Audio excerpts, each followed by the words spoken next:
Hands up if you saw that result coming. Hands up if you saw anything tonight coming. The Calgary Flames defeat the Minnesota Wild by a 4-2 score, a game that was 4-0 for a lot of it. Ends up getting a little bit tight at the end, but what can you say? It was entertaining from start to finish. Mike Gould, Kent Wilson with you on this Friday night edition of Afterburner, brought to you by Bet365, the world's largest sports betting platform. Open an account with Bet365 today and bet on a huge range of markets. Download the app today and use that code NATION when you sign up, because it's never ordinary at Bet365. And boy, it was never ordinary, Kent, in Calgary today. Talking in the hockey sphere and the out there was so much discourse leading into this game, and then all of a sudden it was all flipped on its head because the Calgary Flames went out and put together one of their best 60-minute efforts of the season. What did you think of tonight's game? Yeah, it's textbook home game, and we haven't had a lot of 60-minute efforts from the Flames where they start to finish are the better team, win the game, not too complicated. Wild scored a couple at the end, but was never actually that close. It might be the only game this year, one of the only games this year by the Flames like that. That in Philadelphia, yeah, it was something. It was something. I don't even know if Dustin Wolf finished tonight with a 900 save percentage. That's how strongly they played. No, they surrendered nothing. I think to his credit, those 2 goals at the end, I wouldn't necessarily pin on him. And they actually gave him a cushion, which they haven't done a whole lot this season. I thought offensively, they were very, very strong. We will get to the main topics of discussion off the ice today shortly after the conclusion of the game, because I know everybody wants to talk about a number of different topics, one in particular. But we gotta kick things off with what happened today. And the Flames were pretty darn hot off the jump. They were really strong in the first period. They were pretty strong all throughout the game. They scored 4 goals tonight. In fact, 1 from each line, if you look out, which doesn't happen all that often. Before they opened the scoring, it was Minnesota's netminder, Philip Gustafsson, who was hung out to dry in the worst way tonight, ends up being pulled. But the Flames' third line very nearly opens the scoring. Yasmin, I think we've got the clip. How many times, Kent, do we have to see the Flames come within an inch of scoring a goal this season before we all acknowledge that it's some sort of conspiracy? Because holy moly, this was an inch away from being either Yegor Sharangovich's 15th of the year or Morgan Frost's, I think, 13th of the year. It was so close. I mean, look at this replay. Oh, I know it's. Yeah. What can you say about that? Very, that? very good at that. There's a scene in Uncle Buck where the youngest sister Maisie rolls the bowling ball until it touches the pin but doesn't knock it over. And he tells her, you would be the champion of the world. That was the point of this sport. And the Flames have had a lot of that this year. I mean, how many guys have been jobbed by that? It is just unbelievable. I mean, I know Coleman had one. I think Backlund had one. I don't know who got this one, if it was Yegor or Frost, but either way, holy moly, that was inches away. But it didn't actually take the Flames very long after that. It was basically the next TV timeout and the play right immediately thereafter where the Flames do open the scoring. And a guy who has taken his lumps this year, Michael Backlund, gets the rebound of a nice little play by Blake Coleman off the boards, chips it past Philip Gustafsson and a miscue in the Minnesota end. That line was pretty good tonight. They had a lot of pressure. Typical sort of Backlund line night, right? Just taking the puck, ragging it, getting it into the zone, and at least they were also rewarded for it too. Well, and you look at it. I mean, I'm looking at Natural Stat Trick. 3 players on the Flames finished below 50 in expected goals at 5-on-5 tonight. 3, and it was the Huberdeau, Kadri, Klapka line. That's it. You go up and you've got 5 guys over 80, and Marty Pospisil just a shade over 90. It was a hell of a night from a 5-on-5 standpoint for the Calgary Flames. Oh, and we got our first super chat. Oh, we got to get into this. I meant to get the air horn sound effect in Boomer's honor. Yeah, we got to put up the graphic though, because I mean it just takes me back. There we go. Super chat. Proceeds from our super chat go to the Youth Centers Calgary. It is a place where kids are welcomed and accepted as they are, a place where they get a break from the chronic stress that is a reality for many of their lives. and they can flourish through connections and fun. And boy, let's see what this one is. From Handsome Dan's Vacation Rentals. I need to rent a vacation from you, Dan. All we need is Vancouver and or Seattle to show up tomorrow. That sort of goes toward the road ahead. And certainly, yes, indeed. And we were working on getting those odds from Bet365 on the game tomorrow between Minnesota and Vancouver. They hadn't updated just yet. I think they were sort of depending on tonight's game's odds, and you can see exactly why, because Minnesota's on a back-to-back. But yeah, it's a lot hangs in the balance with those other teams, with St. Louis and with Minnesota, because, I mean, we can even talk about the standings right now. The Flames move up to, I believe, 90 points on the year. Minnesota, St. Louis, both at 93, but with one more game played. The Flames have 79 games played. The Blues and the Wild have 80 rather. And I will fully admit to being a guy who the last week or so has written the Flames playoff hopes off completely, because the Wild, I assumed, were sort of due for a bit of a regression positively, because they've really, really struggled of late. They are now 3-5-2 in their last 10. But Kent, I mean, we should talk about this. Minnesota was awful tonight.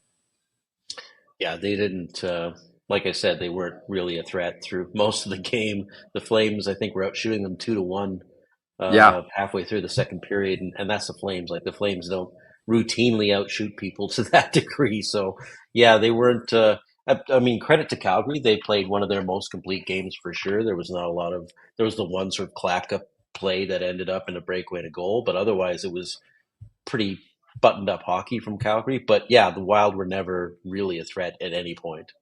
I can't believe we missed producer Jack's super chat earlier in the show. I mean, Yasmin, we can show it. Yeah, just some wrenches, because the Flames had big wrenches tonight. I think with the way that they went about their business. I mean, as you said, Kent, they outshoot the Wild 32-18, and I mean, a large part of that was in the first two periods. In the first 40 minutes, the shots were, let's just count this up, 26-13, so exactly 2-1. Yep. So yeah, it was really quite lopsided. Let's move forward to the second period. And one of the goals of the season for the Flames, an absolute thing of beauty from another guy who's been totally in the dumps for a lot of this year, and Yegor Sharangovich. And this is an absolute 200-foot effort, sort of starting from a puck retrieval in the corner, which is something obviously C. Pospisil is looking for him on the back door. A bit of an unconventional tap-in when the pass is 2 feet in the air, but that is an absolute thing of beauty on that deflection, and Yegor has 15 on the air. Yeah, that's definitely one of Sharangovich's best sequences in a long time. Like, that looks very much like the player we saw more of last year and almost none of this season. So you have to wonder, is this him finding his legs again? What caused him to not be this player through most of the season? And are we going to see that, next year? Because this year is almost a write-off for him. But that's the level of player that the team wants, and who Conroy thought he was signing when he re-signed him last summer. Yeah. Right? 5 years, $5.75 million. I mean, that's the exact James Neal contract, and you want to avoid a redux of that. But even, you have to admit, even in a year where he's been, truthfully awful for a lot of it, still fourth on the team in goals somehow. He has 15 goals. Only 3 guys on this team have more goals. Huberdeau, Kadri, and Coronado. That's it. So I think that's a bit more of a comment on the team. Yeah, I know. But no, that's what I'm saying. Like, what is going on with this team? But you look at it over the last 8 games, because Yegor was healthy scratched on March 27th against the Dallas Stars. Over the last 8 games, here's some numbers that really illustrate what a tear he's been on. He has 3 goals, 5 points, and a shootout winner in that span. But also, he has a 65.29% expected goals percentage at 5-on-5. That is far and away the best on the Flames. With him on the ice, the Flames have outscored their opponents 6-3. They've outshot their opponents 67-46. Chances 66-41. And here's the one that really stands out to me. High danger chances with Yegor on the ice over the last 8 games, 27-12. So, wow. I mean, that's quite the stretch for a guy, again, who before that, you looked at the numbers. I mean, Bobby Germany had one, I think, last month. There was a game against the Rangers where the Flames outchanced him like 30-12, and the chances with him on the ice were like 7-0 Rangers. So it's like, wow. So it's really good to see. And that entire line with Sharangovich, Frost, and Pospisil, I thought was just consistently really impactful tonight. Yeah, they had, and it seems to be Sharangovich finds chemistry every so often with certain skaters. It doesn't seem to last, or it hasn't up until this point, but every so often he gets in a pocket and it works really well for him. There was more of that last year. So Yeah. maybe it's just, I don't know if it's an issue of deployment, an issue of line mates, but when that guy gets in the zone, he looks great. Yeah, no question about it. So that was Sharangovich's 15th, made it 2-0 Flames. And it didn't take long after that for the Flames to make it 3-0 with the goal that ended up standing as the winner. The Wild, took 2 penalties in quick succession in the second. It was Brodin for hooking and Kaprizov for hooking. And on that first penalty, it took the Flames almost no time, 15 seconds, for Nazem Kadri to find the puck. Last 10 games, I would say, setting up a pretty good screen, and the Flames take an even bigger lead. Yeah, and the power play has been up and down this year. That was a nice little play off the face off there. I think the original pass was was for the guy in the middle of the ice, went through him to Kadri, but he did what he's been doing well, at least in the last quarter here, and put the puck in the net. Yeah, I mean, I briefly mentioned Huberdeau in passing. He did not get a point tonight. He's still one shy of 60 on the year, which would be his first 60-point season as a Flame. And, a guy who was amazing in March. His last 8 games now, though, he has just 1 point. And it was a tip-in goal that took a goal away from Morgan Frost about 15 minutes after it was initially credited. So if the Flames do pull off the improbable and make the playoffs, they will need him to sort of get back to what he has done. But at the same time, I think he has been effective in spurts. And I think part of it is also that line is getting tasked with a bit more responsibility than it has been. We're going to talk about Adam Klapka in a minute here, but it's going to be interesting to see exactly how they task those players with certain responsibilities in the games to come, because it's been something. It's been something with Huberdeau where the numbers have just sort of gone down across the line the last couple weeks or so. But he did play a role on that one. And then to finish off the alignment of all 4 lines getting in on it, it was Ryan Lomberg, who, at times this year I've questioned the relevance of. But from being a honey badger of a person, yeah, is he can skate. Like he's a quick guy. He has some jets. So when he gets in that sort of situation, he can pull away, which is awesome. Good for that player. Well, and he almost had another one later in the period when he ends up getting taken down on a partial break and bowling over Marc-Andre Fleury, who ended up coming into the game in what will probably be his last ever appearance in Calgary. Actually, almost certainly be his last ever appearance in Calgary. When Philip Gustafsson was yanked. I mean, if you give up a breakaway goal to Ryan Lomberg, you probably do deserve to be yanked.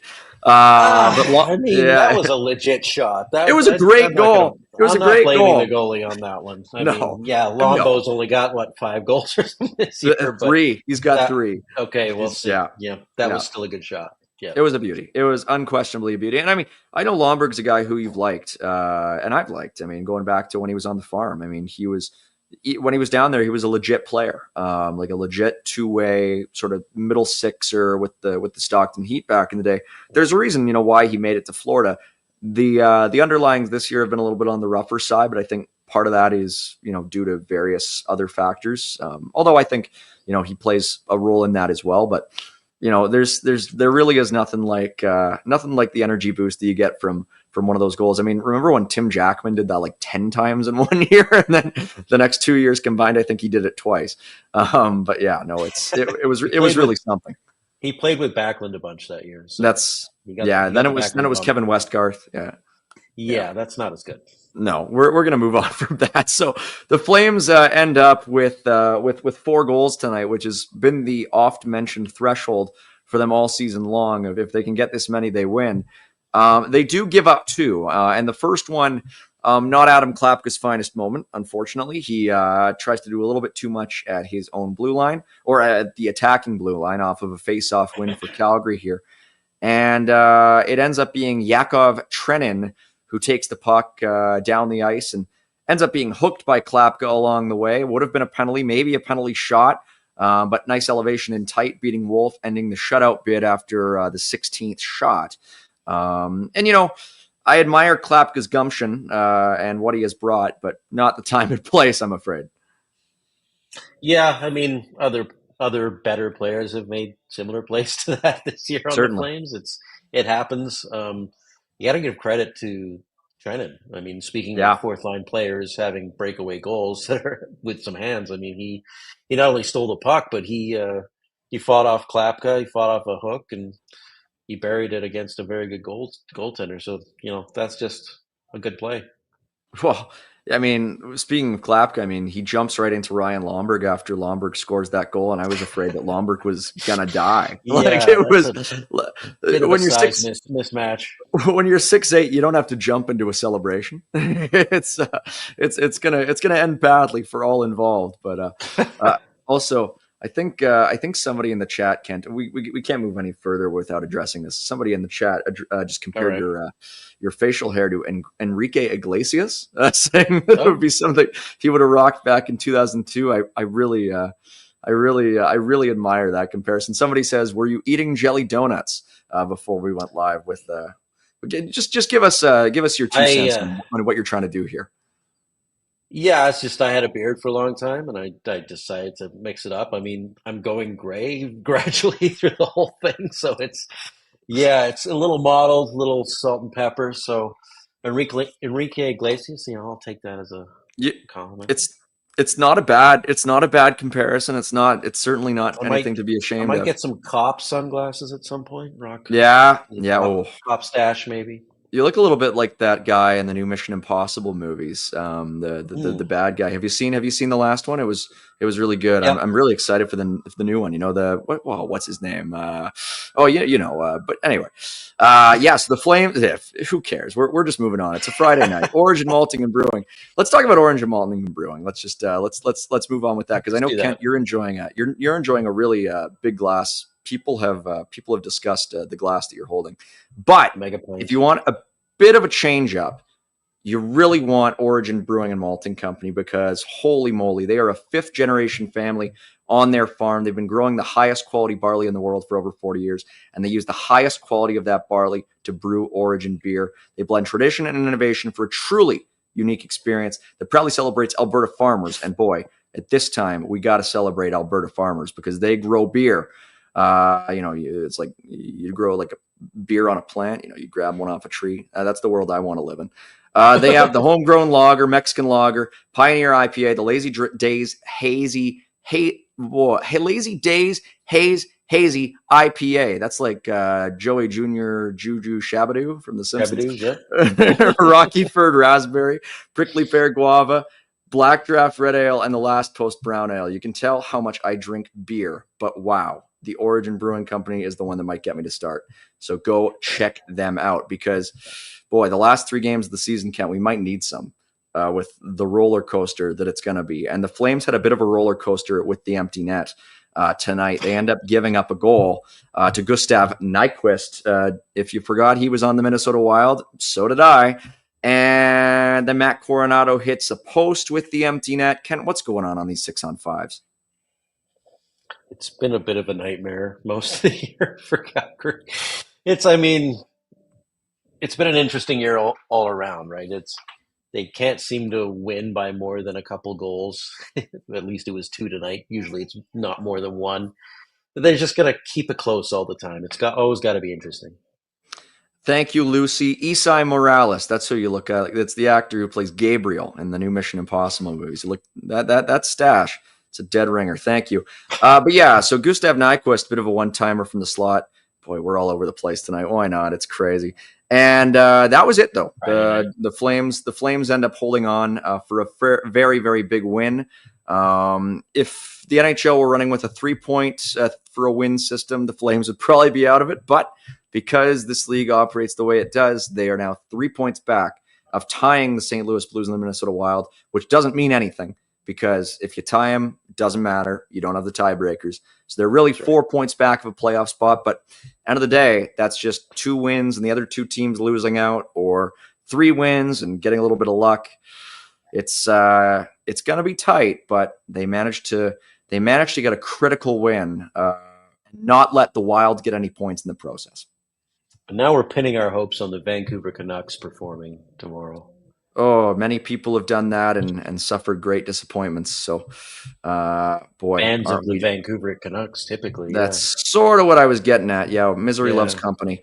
Now we've just got to rely on the likes of, oh boy, Victor Mancini and Elias Pettersson to shut down the Maestros in Minnesota tomorrow night. Somebody in the chat, we're going to talk about all the Zane Parekh stuff later because everybody wants to talk about it. But somebody in the chat says, will Morgan Frost score before the end of the season? And it is an excellent question because he has not Yeah. scored, Kent, since February the 8th. Oh, man. It has been a while. He has not scored since the end of the Four Nations face-off. It was a goal a couple games ago that was taken away. Jonathan Huberdeau ended up tipping that one in. So you can kind of give him a bit of leeway there. He's getting his looks. He had a really nice look on that sort of three-way passing play with Sharangovich and Frost, or with Pospisil, I think, at the end of the second period, I want to say. He had an excellent night from an underlying standpoint.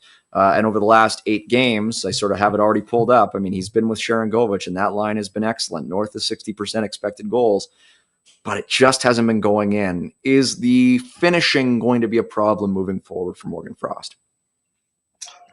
It will if it continues indefinitely. It feels a bit like Connor Zary at the beginning of the year, right? Where Zary went through a period where he looks good, the numbers are all right, but the puck won't go in. And sometimes that happens, especially on this team this year for whatever reason, right? So it's a lot better if the player is getting looks, if his underlying numbers are good, than the opposite, right? If the puck's not going in, he's not getting shots, he's not getting chances, he's getting outshot and outchanced every night, then that's a major problem. But yeah, when a guy's on the ice and he's out chancing the other team and he's getting the puck's not going in, then usually it's just a matter of time. Well, and I'm seeing people in the chat saying the Flames gave up nothing for either of those guys, so why does it matter? It's not true. They didn't give up nothing. They gave up a second-round pick. They gave up Andrei Kuzmenko, who was flipped for a third-round pick, and they give up Jacob Pelche, who everybody loves.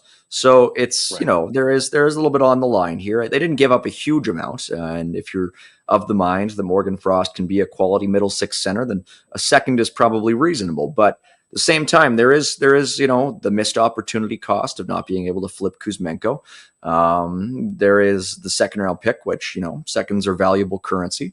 There is certainly a little bit to discuss there, and the other aspect of it is Joel Farabee, who there was somebody in the chat talking about if Connor Zary is able to come back by the end of the season, which Craig Conroy, I think, on a recent telecast alluded to.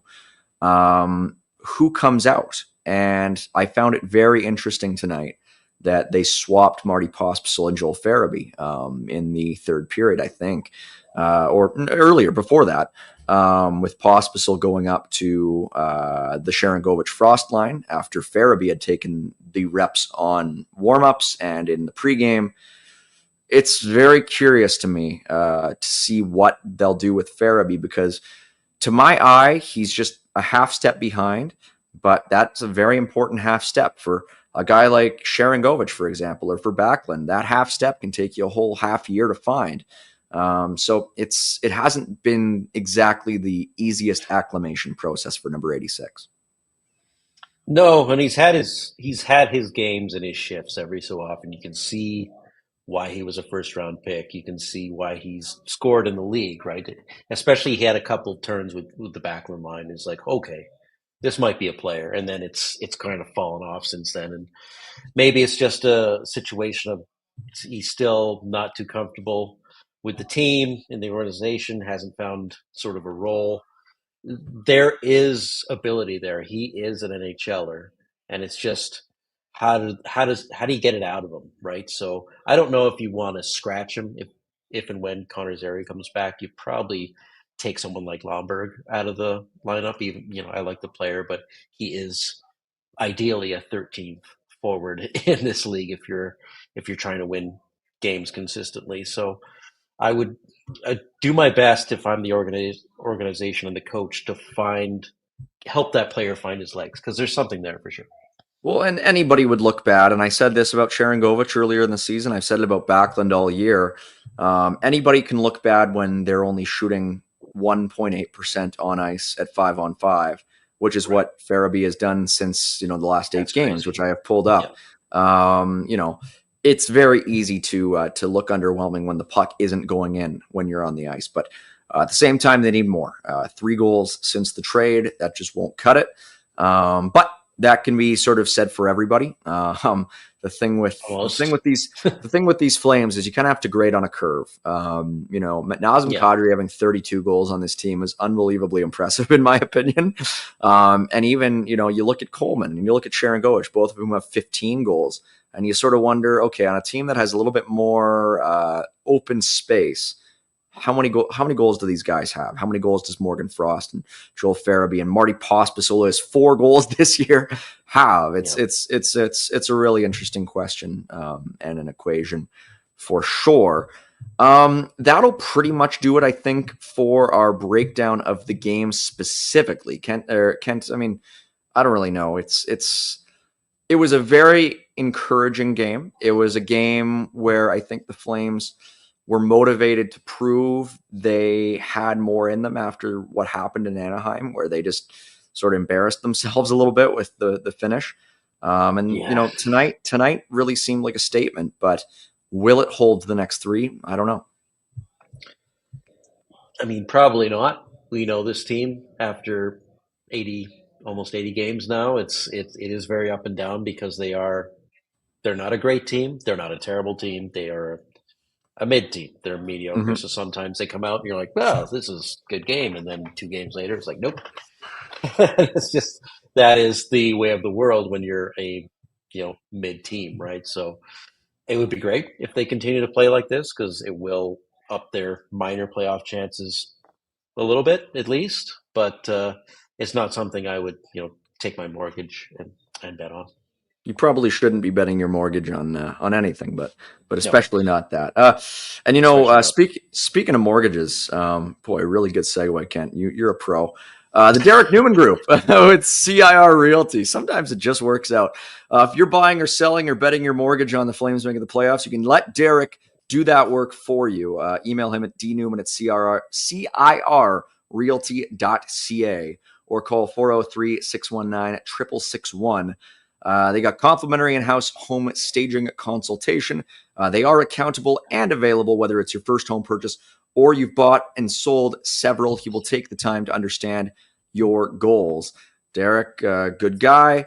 I know the family. They're primo, top notch. And for the Flames, if they're looking at buying or selling their own players this summer, I'm sure Derek could give them some advice there as well. And that's going to lead us a little bit into our next topic because, Kent, in this episode, we've been talking a lot on the micro scale. We've been talking about one game. We've been talking about the implications it has, certainly for the Flames' ability to make the playoffs, but still, it is just one game. It's 60 minutes of hockey. We can go up and down and say, okay, there are guys who played like a first liner tonight. There are guys who played, like they look like stars out there tonight. But I think, a lot of people want to sort of chat more about the macro sense when it comes to these Flames, and specifically what's going to happen with their top prospect, because Zane Parekh didn't play tonight. He was recalled, I think, 3 or 4 days ago. And quite frankly, tonight they didn't look like they needed him. But we're looking at the macro scale. We're not looking at the micro scale now. We've sort of finished our piece on that. And I'm very curious to hear your thoughts, because obviously this show probably would have been a little bit different if the Flames hadn't just decisively beaten the Minnesota Wild by a 4-2 score. It's very easy after a game like this to say, well, everything is great, everything is grand, whatever you want.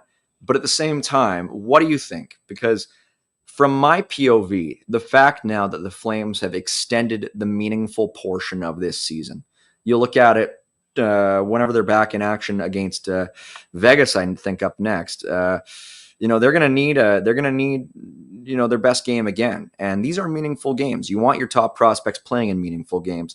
At the same time, they just won. It's not like the Anaheim game where you have the impetus to necessarily make some changes. So I don't know. It's really interesting. I was very critical. I'm sure people know that the Flames did not put Parekh in today, and shows you what I know. Shows you why I'm sitting on this couch instead of at the Saddledome. But even so, what do you think, Ken? Parekh in on Sunday against the Sharks. Pardon me. Would I do it? Yes, but I would have played him already. Will the team do it? Probably not. And 95% of the time, I'd actually side with the team. Like if there was most prospects would come up. Well, and they're, we can go to. they're probably not ready to do this level of hockey, right? We'll go to Idar Suniev. Like Idar Suniev has been up with the team for the last 2 weeks, and I haven't really seen the rush to play him. There were people sort of saying, a week ago ish, take Sharangovich out, take Farabee out, and I was like, no, I don't know. I mean, I think, it is. This is a guy who was a 3rd round pick. It was, he had a really good season. He had a really good season, but a very good season. But at the same time, this isn't Matt Coronato. There have been comparisons with Matt Coronato, and he had a very similar second year of college to Matt Coronato, but his first year of college wasn't quite at that same level. And we're also talking about a guy who came out of the BC League instead of the USHL. So it's a little bit different there, I think. But at the same time, with Parekh, I think he is orders of magnitude better of a prospect. I think he is, in my opinion, the best defensive prospect not in the league right now. And I think you could have selected him at number 3 overall, and you really wouldn't be sweating right now at all. And absolutely, excuse me, I think an organization that would have drafted Parekh at 3 and would be in the Flames position at this time right now maybe would actually put him in based on his improved draft pedigree. But at the same time, I just don't know. It's really interesting to me. I thought Jake Bean had one of his better games of the year, I guess, tonight, but I didn't really notice him in a hugely positive way. And the power play did score tonight, but they are still 1 game removed from being 0 for 6. And at the same time, I said on Twitter today, I said, making the playoffs this year, well, certainly nice. It is certainly a nice thing that I would love to see. I think a lot of people would love to see it. It would be a huge boost to the city. I would be super excited about it. But at the same time, in the grand scheme of things, if you are looking at the macro sense of how this Flames team is going to progress, I think it is largely immaterial. I think you are looking at the way that things happen 5 years from now, and it's not really going to change if they make the playoffs this year or if they don't. And so to me, from my standpoint, I would rather see Parekh get the chance to play in a meaningful game. Because I think ultimately when you were looking at this, that is sort of the thing you want to see. But I can see both ends of it. I'm not maybe as binary on the topic as maybe it seemed. But I don't know. I'm really excited to see him. And I think it's not just a case from my standpoint of being sort of hypnotized by the shiny new toy. It is something where I legitimately believe there is huge upside in playing this player at some point down the stretch. I don't even know if it's huge upside in my thinking. I just don't think there's a downside, honestly. Mm-hmm. The Flames have, 3 players in the lineup on the blue line who 2 of them were waiver wire guys. And yeah, no kidding. You could probably pass through waivers tomorrow and it wouldn't be an issue. This is no disrespect to those players who I think have played as well as you could expect. Hanley, Pahal, and Bean. But this is, I think, a future tentpole player. And the Flames have a 10% chance of making the playoffs this year. Yeah. And he might step in and be better than many of these guys right off the hop. This is one of the best prospects this team has ever, maybe, given his performance in the OHL. This is a very special player. And that's when you take a special player and its special circumstances and be like, let's see what this guy has, right? I don't see the downside, quite honestly. So that's why I would play him. And I mean, I understand the thought process behind, what if he goes out there and makes one big mistake? But at the same time tonight, I saw Joel Hanley throw the puck on his own net tonight. There was Adam Klapka turning the puck over at the offensive blue line. There were a lot of guys out there, more experienced guys who are 23 and 33, who were making mistakes all over the ice, and they won, and nobody cares. And so, to me, I just think I don't know. I mean, I get it. He just got here. You don't want to throw him in completely in the deep end. At the same time, this is a guy who just was playing playoff hockey, and I get it's the OHL, but at the same time, the mentality, especially for the elite athletes, doesn't really change. So I don't know. It is a really interesting topic. If it were up to me, I'd have him in, but it is a really interesting and thought-provoking discussion that, I had a great back and forth with a ton of people today. I loved hearing all the different opinions. I loved sort of engaging with the community in a way that, I think ultimately all comes down to we're all excited about this player. And I think we're going to have a lot of fun watching this player. And I'm excited to see him hopefully take the number 19. I like the number 89, obviously, but that's a superstar's number right there. So hope they give that to him at training camp or wherever. So Zane Parekh not in tonight. Idar Suniev not in tonight. That's pretty much it from that standpoint. Kent, the Flames did have a couple of prospects in the Frozen Four. Arseny Sergeyev knocked out with Penn State just a couple nights or last night. So he will not be continuing. He's now on signing watch for the Flames as well. There were some reports out of Sweden that Valtteri Ignatiev will not be coming back to the Wranglers. He'll be going over to Sweden after this season. And the Wranglers were in action tonight. We should actually just bring our viewers up to speed on how they're doing. I know Rory Cairns had a big night. The Wranglers end up defeating the Abbotsford Canucks by a 5-4 final in the shootout. Marty Ferk with a hat trick. Rory Cairns with a goal and an assist, and Ignatiev himself in net for Calgary in the losing effort, in the winning effort, stopping 26-30. Yeah. That's right, in the winning effort. You're used to saying that about him. Yeah. Well, gosh, it's been a tough stretch run for the Wranglers, a real tough stretch run for the Wranglers. So they end up, to say the least, yes. Yeah, they end up getting a little bit ahead of the curve tonight. We have another super chat from Kenny. Ken says, "Hey Mike, why are you talking to me? There's two of us here. I say bench Bean, move Hanley to P3, switch Uyghur to left D, and play Parekh on the 2 as the right D. I think that's what they'll do next season. But I think the way that I was sort of looking at it that I kind of liked, because we weren't sure what would happen tonight with Frost having been banged up recently, Pospisil having been banged up recently. We weren't sure about the availability. Yeah, Rasmus hasn't taken a skate in ages. He's been doing maintenance days every day for like the last 3 weeks. We weren't sure exactly what the status of everybody was going to be. And the way that I saw it, I thought it actually made sense to go 11-7 and really have Parekh sheltered and put him on the power play if need be. But I don't dislike the thought of Uyghur with Parekh at all. Uyghur's the guy who I would really like to keep of any of the guys who are signed on long-term deals. I think he's a big integral part of this organization. And I would love to see him with Parekh. And I mean, there's people in the chat talking about Moran and Brustevitz and, how it can be tough for these guys to make the jump.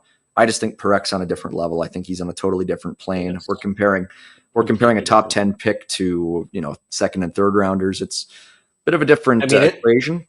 But I think all top tech pick, right? Like this is a player who put together one of the best seasons in the OHL for a defenseman ever. Actually, 2 seasons combined. Yeah, like this is one of the best junior careers by a defenseman ever. Like these are crazy numbers, right? Yeah, I mean Parekh in his pre-draft year had 96 points. I mean Brustevitz. That's the comp you have to make. Brustevitz was not at that level before he was drafted. It was really with Kitchener in his post-draft year that he quite exploded. But you're looking at the difference between Brustevitz and Parekh in their post-draft years, and it's like 15, 20 points difference. And so it's a huge deal. And, we'll see. I do actually like the mention of ATM Moran in the chat because I think he's one of the more underrated prospects in the Flames system. I think he'll be a legit... I think he has a chance to be the number 1 for the Wranglers next year, and I don't say that lightly because he's been so good in the QMJHL, but I just think Parekh is a couple of steps above. So I was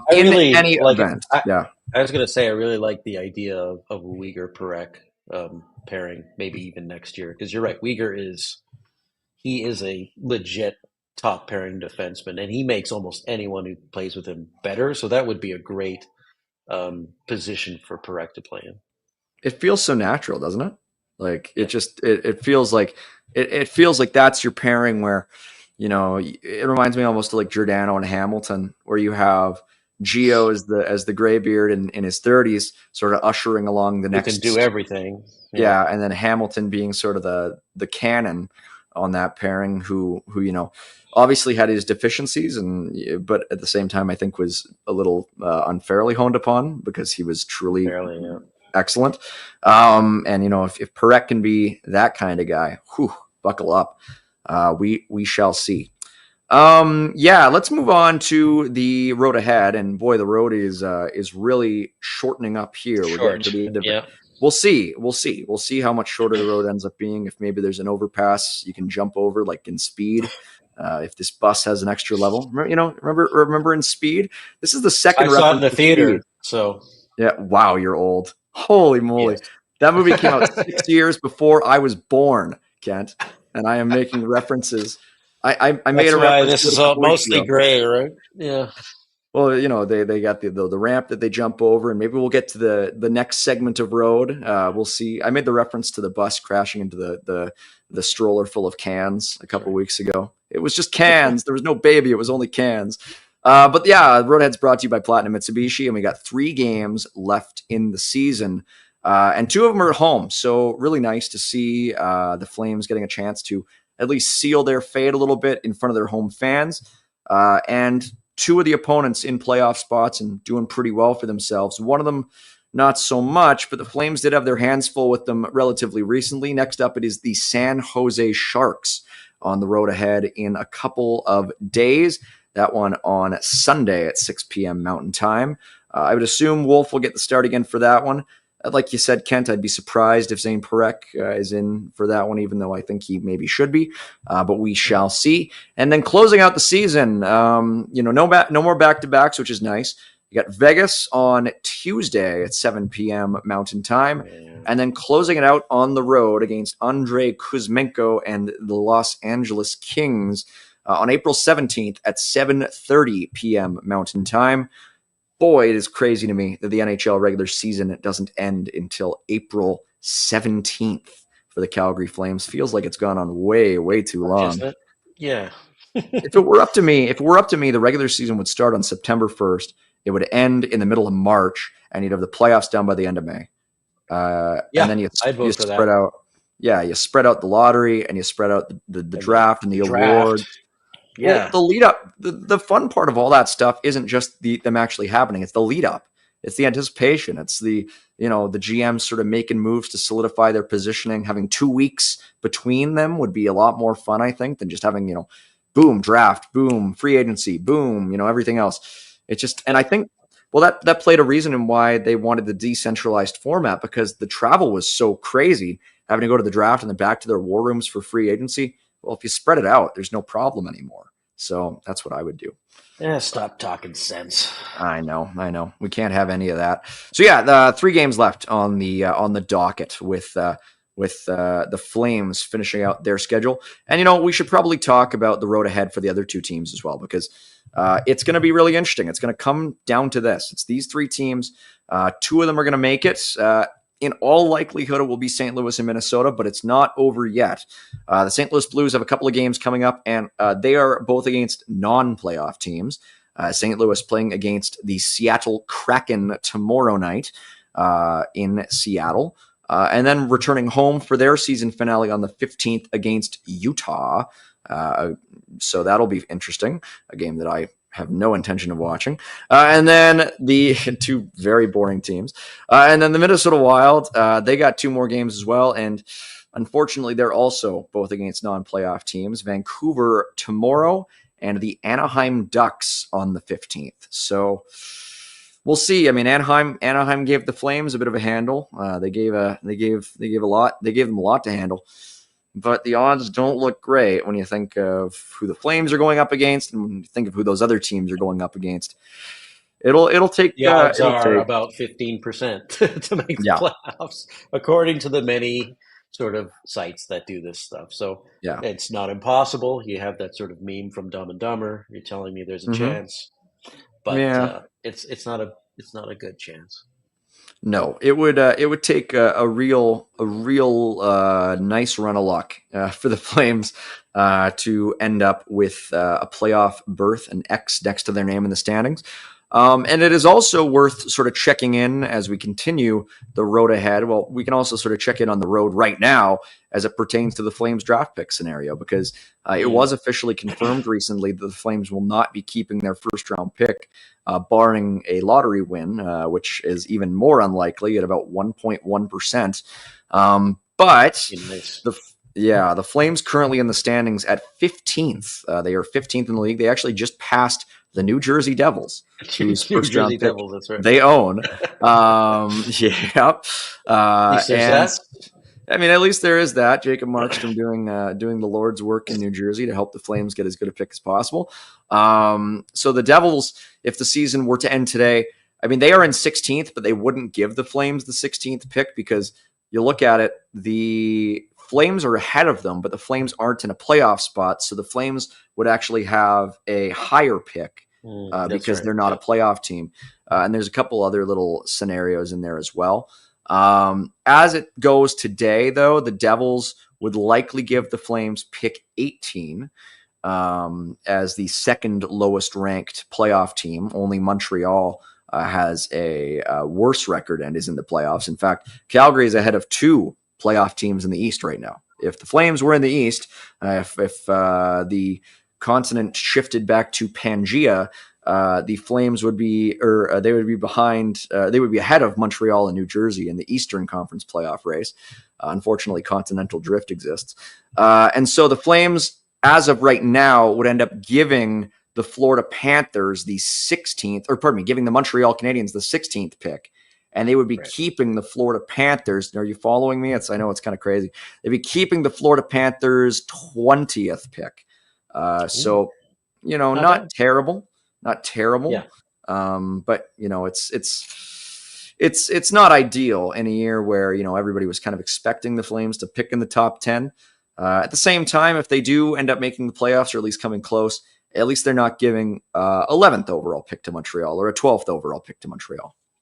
The other good news is this draft is not great. Quite honestly, there's a couple guys at the very top of the rotation that you'd like to have, but this isn't like missing out on a Parekh at 9. I don't think that's this level of draft.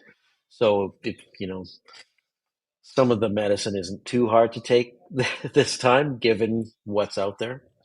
Well, this year's draft kind of reminds me of like sort of those early 2020s drafts, the 20 draft, the 21 draft, where there were guys in the teens those years who I kind of liked better than some of the guys ranked in the top 10. Right.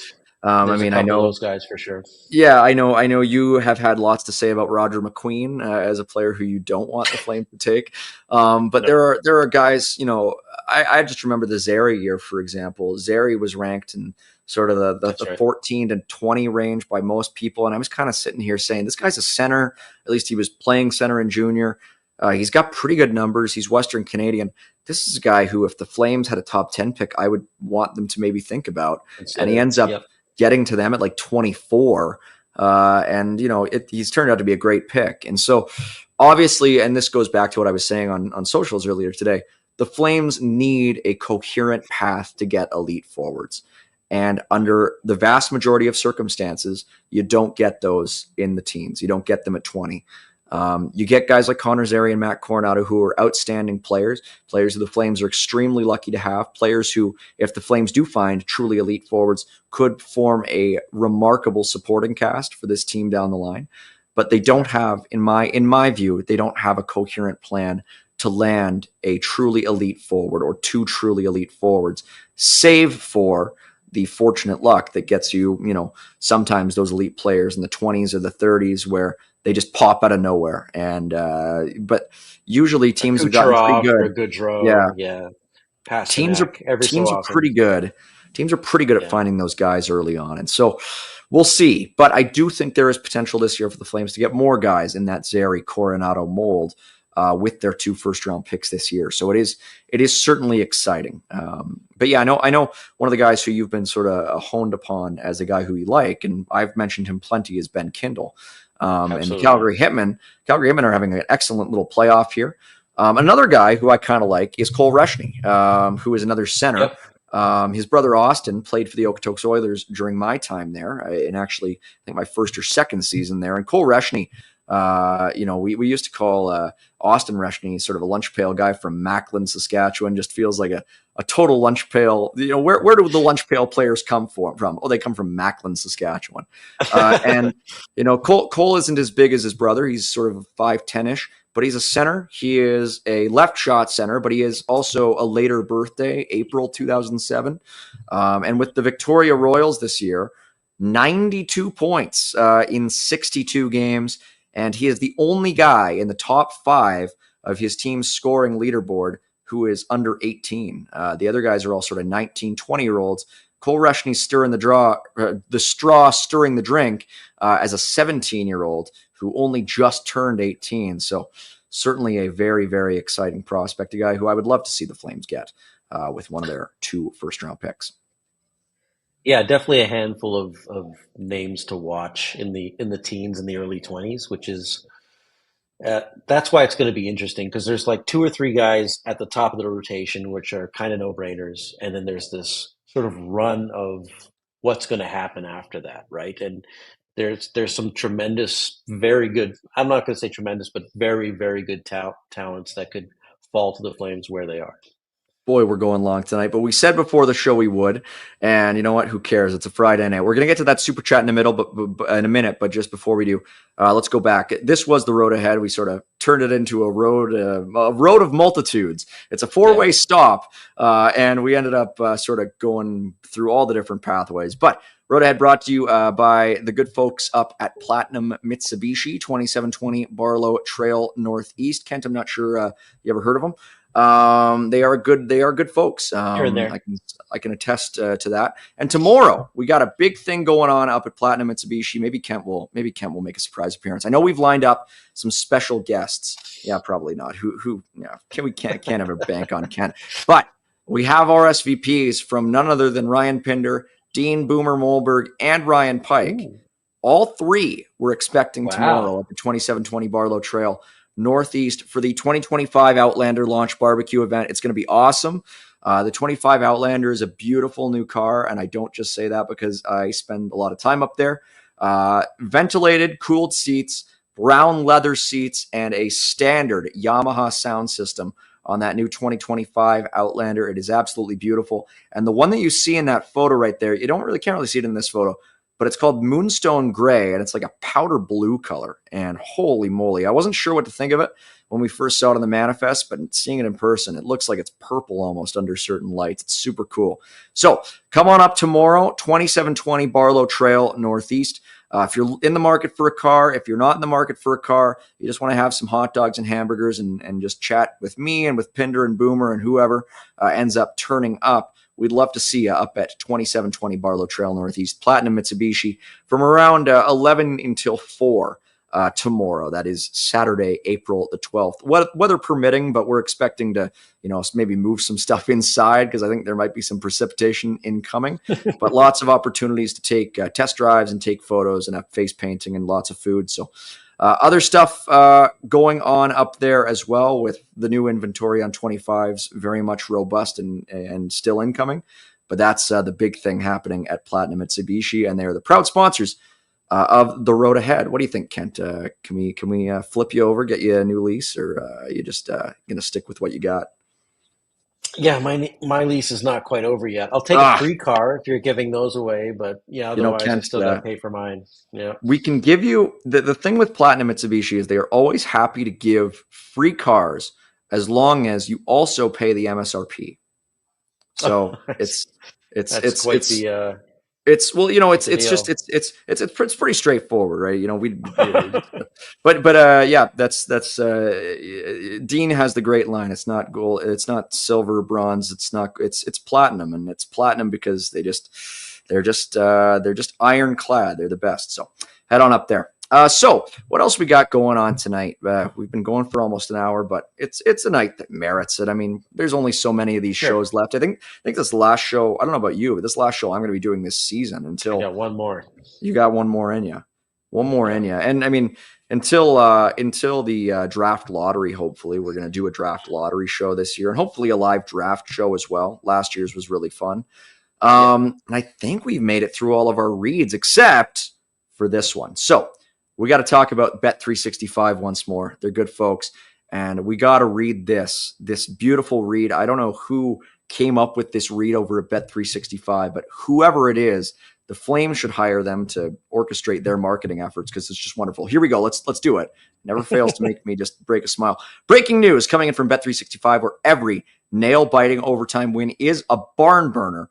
Every faceoff, hat trick, power play, shot on goal, penalty shot, and every suspenseful minute in between is amazing. And whatever the moment, it's never ordinary. Bet365, an official partner of the NHL. Download the Bet365 app today and use the code NATION to get in on the game. And this is my favorite part. Must be 19 or older. Please play responsibly. So whoever came up with that copy deserves a huge raise. It's probably ChatGPT. Probably ChatGPT. Yeah. Don't give them a raise. Don't give them a raise. We're going to get to these super chats in a moment. Promise we're not letting you down. But I don't know which one we're going to use, Yasmin, but I screenshotted this one just before we went live because I want to take a look at the Stanley Cup odds. The Flames now at plus 201. So you put $1 down, you get $201 back if they do win. I don't know if I would really put my money on that. Very charitable odds for Edmonton, in my opinion, but what else is new? At 9.5, the third best odds in the league for that team. They're the Detroit Red Wings. You love them, right? Yeah, the Detroit Red Wings at 10,001 to 1. I would maybe not do that, given their defensive shortcomings. And greater shortcomings as well. The Flames, though, I mean, they're not in the thousands. They're barely in the hundreds. 201. I don't know, Kent. You thinking maybe slapping a tenner on that one, or maybe going for one of the more front running options? Yeah, I'm not probably not going to do that. I wouldn't do the Minnesota Wild at 46 either after watching them tonight. No, they were horrendous. Yeah. No. You know which one? I'm so happy that the Ottawa Senators are back in the playoffs. And deservedly so. They are in the playoffs. It's not like they fluked their way in. This is a team that seems to finally have found some juice. A team that, has had all of its shortcomings sort of examined to the nth degree over the last 7 years. I mean, I lived in Ottawa for part of this. I was there the day they traded Erik Karlsson. I was there at the very worst. It was bleak, man. Like I was going to school there, and there were far more Leafs fans because the Senators fans wouldn't want to even admit to supporting the team. It was that bad. That was during the billboard days, during the Melnick out billboard days. So now to see them where they're at and legitimately very much so a genuine Eastern Conference playoff team. I mean, you look at it, 92 points in 79 games. They'll probably end up with around 96, which is a bit that used to be sort of the threshold, but now that there's 32 teams, that's pretty comfortable at this point. That's a team that I would maybe give a couple of bucks to, just because they seem to be chugging along, even though they're not quite there with the upper echelon, but they've done well. They've done very well. I'm kind of glad Montreal's probably going to make the playoffs too. It's been a long rebuild for them. I'm interested to see if they can sort of take the next step after this year, given what they have. It's an interesting picture going into the playoffs this year for sure. It stinks that the Flames have to give a first round pick to Montreal, because otherwise I'd be, quite excited about them making the playoffs. And I mean, the other thing of Lane Hudson being in Dustin Wolf's way is sort of a little bit of a bummer as well. But yeah, it's hard to complain. I mean, a lot of the guys on that team, I'm a big fan of.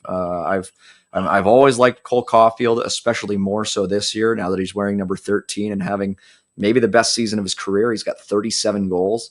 Yeah. Slavkovsky really grew on me in the back half of last season, and he's had another sort of nice year as a 20-year-old. It's easy to forget how young he is with 50 points or right there on the doorstep of that. And of course, Hudson has just been amazing. And the other aspect of Montreal that's kind of fun is that they've got a couple of their holdovers from their Cup final run who are sort of back to contributing in meaningful ways. I mean, it's kind of cool to see Brendan Gallagher with another 20-goal season. It's kind of cool to see, Christian Dvorak and Josh Anderson actually contributing. I just kind of find it fun when guys on contracts that aren't aging well are able to sort of find their way out of it and find their way into a nice little rrhythm. So it seems to be a team that's playing for each other. And they have Demidov coming Ivan Demidov. Yeah. Yeah. Sorry. And that's going to be really interesting because he might be one of the best prospects not in the NHL right now. He's been tearing up Russia to sort of a degree we haven't seen before. And he might be a superstar in the making. And that might be the next thing that Montreal needs to get to to take that step, because they've been acquiring all these other really, really good prospects, but you need that, superstar. And I think he could be that. I really like bringing in that equation, and also I like us talking about the prospects who are coming in around the league, because the other one I think people need to sort of keep an eye out on a playoff team is Nikishin in Carolina, Alexander Nikishin, who just signed his entry level deal today. Right. He is a huge defenseman. Much has been made over the last few years of Carolina's drafting prowess, and it hasn't really panned out to the extent that I think some people have predicted. But Nikishin is really something as a third-round pick, who's like a 6'4" right-shot defenseman who has been producing at a point a game or near clip in the KHL, the second best league in the world, or the third best league in the world over the last 3 or 4 seasons. That's I mean, I've seen I will sort of back the Flames a little bit in the sense of I've seen people saying, well, the Canes are going to put Nikishin in right away. Why can't the Flames put Parekh in right away? And it's a little bit apples to oranges, as much as I do like Parekh. But Nikishin's like 22, 23, and he's been playing in the KHL, which is a bit of a different animal. Right. So that is going to be really interesting to see. So Carolina when we talk about the Stanley Cup odds, these new additions are a huge thing, where Carolina has kind of needed that heir apparent to Jacob Slavin, and they've lost Brett Pesce, and they kind of have this guy coming in who looks to potentially be a ready-made number 3 or 4 who could turn into a 1-2 guy. Number 1. That's a huge addition. So, certainly a nice bolstering to a Canes team that also has pretty good odds. So, that's pretty much it for Bet365. Kent, let's put you on the spot. What's your Stanley Cup final this year? Oh, man. Yeah, it's not. I'd love to see Washington get back in. Wouldn't it be awesome? Just with Ovechkin's season, passing Gretzky, that would be, and just the weird rebound that team has had that I can't even explain. It's just, it looked like they were, on a very noticeable and rational decline, right? And all of a sudden, bang, right back up. It would be awesome to see them. Who in the West? Love to see Dallas get there. Yeah, I was going to say, don't say Edmonton. No. No. And if Edmonton gets there, I understand. But, Colorado, I always have a soft spot for. It's Landeskog awesome. Played tonight. Landeskog played for the Colorado Eagles tonight. He took a penalty. He played about 15 minutes. Good to see him back, because that's his first game at any level in almost 3 years, which is crazy to think about. 3 years. Bonkers. It is bonkers. If he makes it back in any capacity with the Avalanche, it's going to be remarkable. So, that's another thing to factor into those cup odds for sure. So I don't want to see Vegas. No, I've had enough of them. St. Louis Blues would be quite the story with them. Kind of crazy. turning it around mid-season, doing it again. It almost seems like doing it again. Yeah, but it almost feels like they've peaked too early and a little bit in the first round. But that would be quite the story too. So lots of storylines going into the playoffs here. Yeah, it's really exciting. I'm I'm always a sucker for a good playoff series. I would love to see Washington make it all the way. I mean, that's just a team that I think we'd all sort of counted out. Andrew Mangiapane is there. It'd be cool to see him contribute to a long playoff run. Yeah, it'd be great to see. I'd honestly like to see Carolina back there too. I admire the way that organization works. I worked with Eric Tulsky a little bit when he was a writer, so I know him a little bit personally. Tyler Dello is there now too. He's a old school blogger, and we have back and forth every so often. So I asked if I could come and visit them if I'm ever in Raleigh, and they said yes. So maybe I'll do that if they get anywhere in the playoffs. But it'd be interesting to see how far they can go. If Carolina makes the Cup final, you and I will both go. That's I'm going to stand by that. It's a deal. So let's do it. We'll make it happen. All right. We got to go. Yasmin, we got some catching up to do. We got some super chats. I've been putting it off. My apologies. We got some super chats. You can mimic the horn noise for the kids, says G Founty Y by C. I don't think I can mimic the horn noise. I'm afraid I could try to pull it up on YouTube. I don't know if you can. Let's see. Let's go stock sound effect air horn. And we're going to see if we can pull this right up. Here we go. Let's see what the first result is. It's an ad. Okay, we're gonna wait on that. Let's move on to the next one. Here we got it. Okay, Keith Jeffries. Here we go. There we go. Did you hear that? There we go. Vegas's leading score was a third round pick. Can we stop disparaging 18 and 20 overall? I get it. I mean, I think I would. Oopsies. I think we're talking about Mark Stone here, and I get it. Vegas's leading scorer, third round pick, but and it's not a criticism of 18th and 20th overall. It's just sort of saying it would be great to have those picks if you also had the number 5 pick or the number 3 pick, and there's no reason why those picks should be considered taboo or off limits. There's no reason why the Flames should just getting those picks. The idea of it should be dismissed out of hand. Right. It's pick early and often if you can. You're just trying to put your thumb on the scale of probability. But the higher you pick, the more likely you're going to pick a great talent, right? That's just the way the game works. All right, Yasmin, we got any more super chats? Let's do this again. Oh. There we go. That's the air horn. Did it come through? Yeah, it did. I don't know. Yeah, I heard it. Good. There we go. I'm super chat. The last Flames pick to win the Norris was also a third round pick. I mean, I guess Adam Fox. Yeah, sure. That's just cheating though. Come on. I mean, sure. The last Flame to win the Norris was undrafted. Yeah. I mean, look, we get the point. The point is just, from my standpoint, when you're looking at the truly elite, any guy who in any given season you can say that guy is a top 10 player in the league.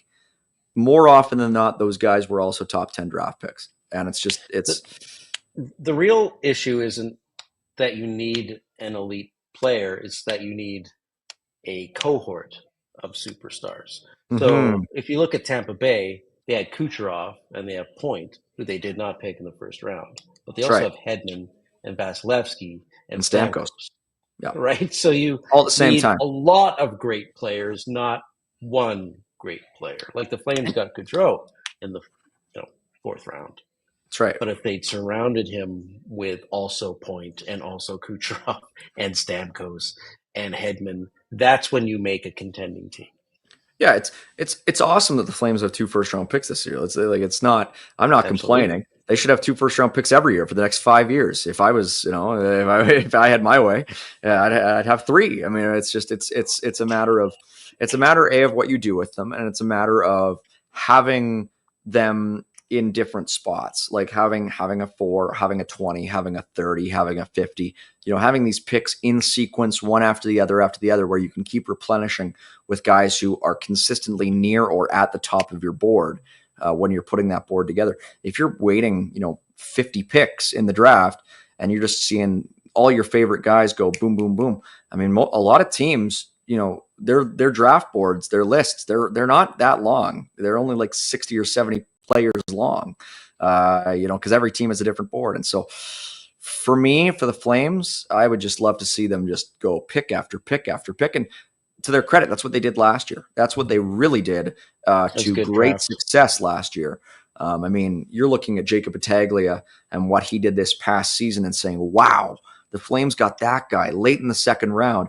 And I think the reason they were able to get those guys, all of them, is just because they were able to have so many picks, and they were just constantly able to just say, oh, this guy isn't gone yet. Well, we were thinking about getting him 20 picks ago. He's still there. Boom, let's take him too. That's the strategy the Flames need to employ, in my opinion. Well, in 2026, Gavin McKenna's coming up, and he's having the sort of impact that Sidney Crosby did. Like, that guy's profiling is the next great generational talent. Yeah, and it doesn't matter. And he's a Flames fan. You can draft well throughout the rest of the draft. You're not picking a Gavin McKenna unless you're picking first overall. Those are kind of players that only go first overall, right? So, and it's the kind of players Calgary has never picked because they've never picked first overall. They're the only team that has never done it. I think like maybe two exceptions, and one of them is Utah and the other one's Vegas. That's really what you're looking at. Even going back to Phoenix, they never did it, but Utah has never done it. It's not pretty. I think we got one more super chat, Yasmin. I'm not going to play the horn. Let's see what we got here. Come on. Nope, maybe we don't. That's all we got. That's all we got. Oh, yep. Gosh, can't believe it. Well, okay. Now we're gonna get some questions. Do we have any questions, Yasmin? Because I think we've seen some good folks asking some good stuff, or at least some topics of conversation tonight. Folks, get your questions in. Kent and I will do our best to sort of address the topics at hand. In the meantime, my Okotoks Oilers just got knocked out in the BCHL playoffs by the Penticton Vs. Getting ready for baseball season coming up, Kent. Ken, are you into baseball, Ken? Are you a big Vladdy guy? 14 years, 500 million. Isn't that just too much money? I'm just trying to make casual conversation. I played baseball for 6 years, and by the end, as a kid, I was like, "This is too boring to play." I'm not gonna watch it. Come on out to the Okotoks Dogs this summer. I'll be calling some games out there. No. I'm super excited to be back. Let's see what we got. We got offer sheets for a center, yes or no. I'm glad somebody brought up offer sheets because there are two aspects of this that I want to address. First and foremost is a oft incorrect question and discussion topic that I see, which is people worried about Matt Coronado getting offer sheeted this summer. It is impossible. He cannot be offer sheeted this summer. He is what is called a 10.2 C RFA because he burned his first year of his entry-level contract coming out of college from Harvard in 22-23. Because he did that, he is not subject to the same provisions as a regular restricted free agent, primarily that he is ineligible to be offer sheeted. I've seen people being like, well, what if Boston offer sheets Matt Coronado? Or what if the Islanders offer sheet? Can't happen. So that's the only team Matt Coronado can negotiate this summer is with Calgary. Now, that wouldn't worry me anyways. The Flames just match it. Who cares? $20-odd million in cap space. Yeah. So it's like, just match. All right. Yeah. But that will help keep Matt Coronado's next AAV a little bit lower, although in my opinion, the Flames should go long term with that player because I think he's a very special player. But as for the question of should the Flames offer sheet somebody else, Kent, I think I know what your answer is, and I'm going to say the same thing. No, because any offer sheets have to be done with your own draft picks. And if you are offer sheeting anybody worth a darn, there's a very good chance you're either giving up a second round pick or maybe a first round pick.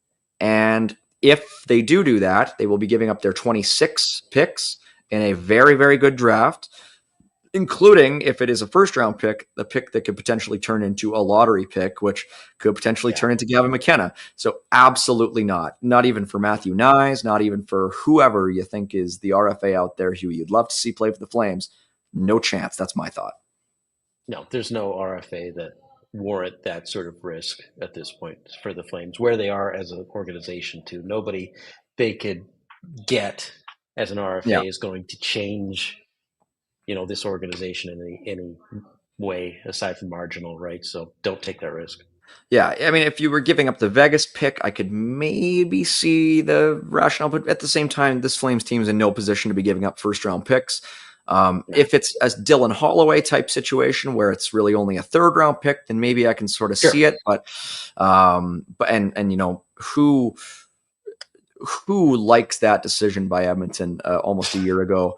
Or a year later now, to give up Dylan Holloway for a third round pick when they had the cap space to keep him. One of the most absolutely baffling decisions. Just terrible in hindsight too. Just why? Terrible in hindsight, terrible at the time. Yeah, it was always like at the time I was saying, let Broberg go. I kind of understand it. That's too much money for him. Second round pick, that's fine. But I don't for the life of me. Speaking as an Okotoks Oilers guy, Dylan Holloway, a great player. What the hell were they thinking? And now, of course, he's a huge part of the Blues, and it's great to see. And maybe they'll beat the Oilers in the playoffs. Wouldn't that be something? That would be good. Wouldn't that be just beautiful? Yasmin, I think we got some more stuff. Okay, what changes first, coach of the system? I think personally, maybe let you go first on this one, because I've got my own thoughts, but I want to hear what you got to say first. I find most NHL coaches try to coach the roster that they have, right? And they're always going to try to coach to win. No coach comes into the league and be like, all right, boys, we're underdogs. We kind of suck. Let's just get out there and have some fun. Nobody does that. So great way to never get a job again. Yeah, they try to tailor the system to what they have. Even Daryl Sutter, he had his ways to do things, but you could see how he changed things as soon as he understood, like, I don't have Gaudreau anymore. I don't have Kachuk anymore. I'm going to change the way the way this team works. So I think if the roster changes to some measurable, true degree, Husky would change the way he coaches this team. I just wanted to. I'll say what my piece first, and there's a couple updates from the post game that I just want to touch upon on air here. But yeah, I think I'm not a huge Ryan Huska guy. I think he's fine. I don't really think he moves the needle one way or the other. I think he does his job and he does it reasonably well, and that's pretty much it. Yeah. And I do think he's employing a long known system with this Flames team, which is basically just to decrease the amount of variables and basically run each game like you're trying to win 2-1, and just sort of, I mean, it speaks volumes to me that the Flames team expected goals percentage right now is basically dead in the middle of the league. They are basically at 17th, and it's because they are coaching. He is coaching this team in a way to make it like these games are a coin flip. And ultimately, that is sort of what they have come down to, because it's the only way that they can be even close to the playoffs. Because this team, with a largely identical roster, played a much more open-ended style last year, and they ended up picking ninth. They were more fun to watch, in my opinion, but they didn't have nearly as much success. And now with Dustin Wolf in the picture, I think they sort of recognize, okay, if we play this system that might not be the most engaging, but it sort of limits pretty much everything. It makes it into a low events pressure cooker, whatnot. We can give Wolf the best chance to acclimate into the NHL, which has succeeded, but also sort of overcome the shortcomings of the players in front of him. And that's really what it has come down to, in my opinion. I don't think they're going to fire Huska. I don't think they have any reason to. I do think he should probably put Zane Parekh in, but that's another story. But in any event, I don't think the coach will change. I think the system will change, and I do think Parekh could be a part of that. As if he adds a more dynamic element to their breakouts, and he becomes a fixture on the power play, and he, we've seen what a guy like Quinn Hughes can do in terms of making the Canucks just a faster team and making them a more creative team, and one player can sometimes make that difference. So I'm curious to see, especially if there is less of a desire to necessarily insulate Wolf, protect him as he continues to establish himself. I could see there being a little bit of an easing on that. Just wanted to get in something quick here. Michael Russo from The Athletic talking in the post game. The Minnesota Wild had a very long players-only meeting after this game, apparently. The coaches had a parade locker room thereafter. Also, that thing with Jared Spurgeon. Jared Spurgeon left the game a bit in the second period, came back at the start of the third. It was kind of weird. We weren't sure exactly what happened. He was sort of leaning on Yegor Sharangovich. And sort of had to be helped off the ice, and we were kind of like, what happened here? Apparently, Spurgeon took a puck to the throat on that sequence, and was all panicked. Here's the tweet from Russo. Spurgeon was panicked and was asking Sharangovich for help, and there was a bit of a language barrier, and they couldn't really understand each other. And then he had to go to the referee, and so it was not good.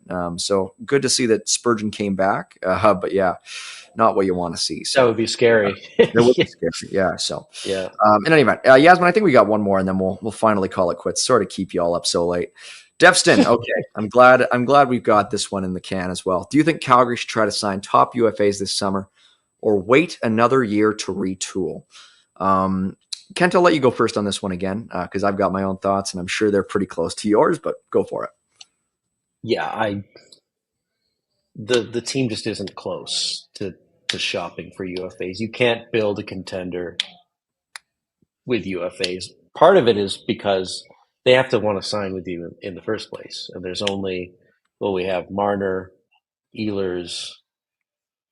Who else could make a difference on this roster next year, you think? I mean, I guess I don't think Sam Bennett will. Sam Bennett is... Yeah, he's not going to sign here. Yeah, that's the thing. Sam Bennett is maybe the best player in NHL history who has never scored more than 50 points in a season.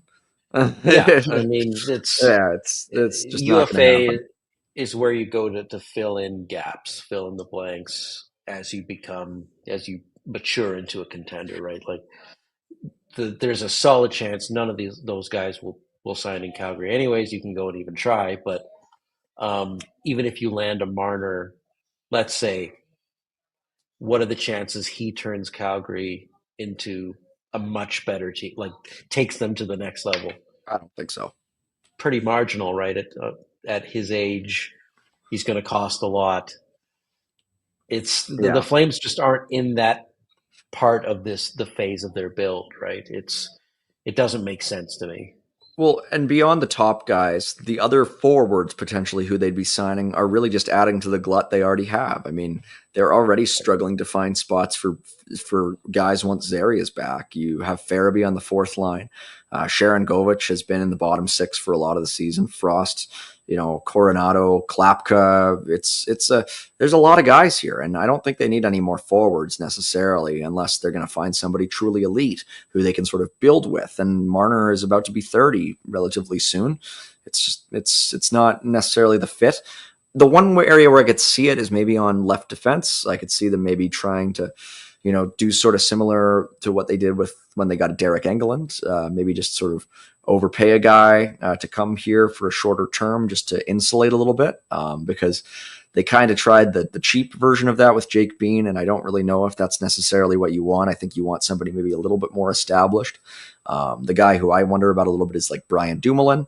But it's interesting. It's going to be really interesting to see exactly how they fill in the gaps as this roster is presently constructed, because in free agency, you want to fill out the bottom, and their gaps are at the top. It is really what it comes down to. So that's why I don't think they'll be major players. But yeah, that's pretty much my take. And I think that brings us to the end of our questions, which, all right. Boy, Kent, it's been an hour 25. Not bad. I hope I don't get any angry messages from Pinder saying, Mike, you're supposed to quarterback this thing. We're going way over. It's supposed to be 45 minutes hard out. Yeah, thank you. Thank you. No, it's been a good every now and then we got to just sort of ease it off a little bit. It's not 3.5 hours. I mean, who would ever do something like that? Who would do something like that? Especially to an unsuspecting. Well, yeah, it was done to me. It was done to me, and I was the willing participant. Kent, you've been a great sport as always. Thank you once again for your excellent insight, your bon mots on this Friday evening and what is now a Saturday morning. That's right. I'm going to bed immediately. You better. You better. Me too. This has been another edition of Afterburner. Thanks to Kent and to Yasmin and to everybody in the comments.